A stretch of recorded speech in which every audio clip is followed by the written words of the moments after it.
Do you believe that the 5 million permits, which are going to expire next year, are going to be just dissolved and people are going to leave the country? Well, if you do, don't pay.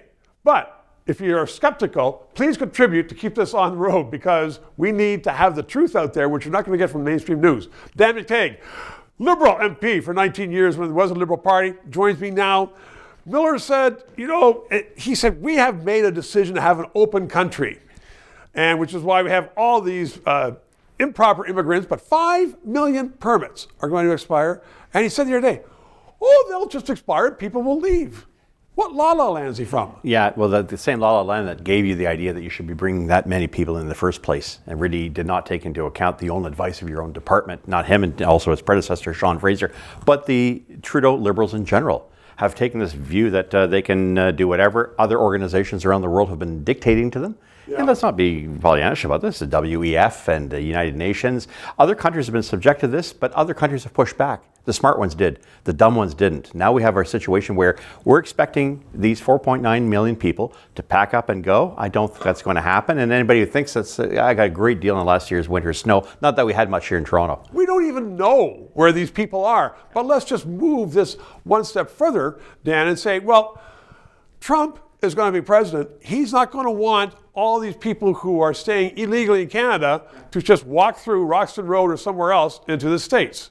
That's right. He's going to beef up his border security. And he's going to be sending a lot of people out of his country. Where are they going? Canada? So the 4.9 million, you got another couple million on top of that. This is insanity. And it's going to become a real crisis come the first or second week of February, if not sooner. So, what should a proper government do? These 5 million, we should try to track them down, I imagine. Yeah, do an audit. Who came in?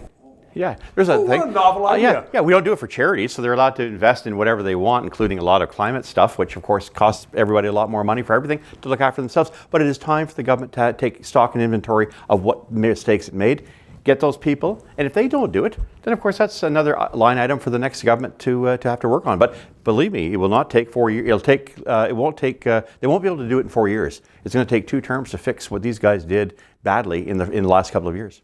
I'm a little worried that where you're going with this, because somebody's going to say, we have to hire tens more thousands of bureaucrats. Yeah, you got tens of thousands. You've expanded the civil service 73% since 2015. When you think of those numbers, reapportion them, send them around, have them working as auditors, have them going door to door to find out where these people are, and give them the 30-day notice that they have to go. Dan, come on. You they don't even go to work. Ask those people in Ottawa to go door to door somewhere because they don't go to the office. Yeah. They work from home. Some have 2 jobs at home.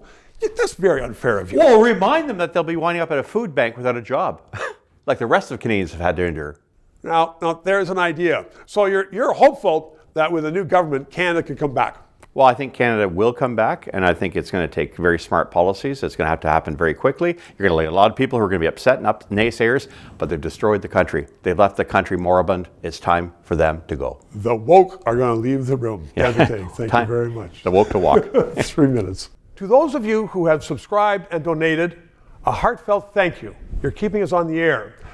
If you're watching and you haven't, please try to do so, because 4 years ago, we started this show because there needed to be independent analysis.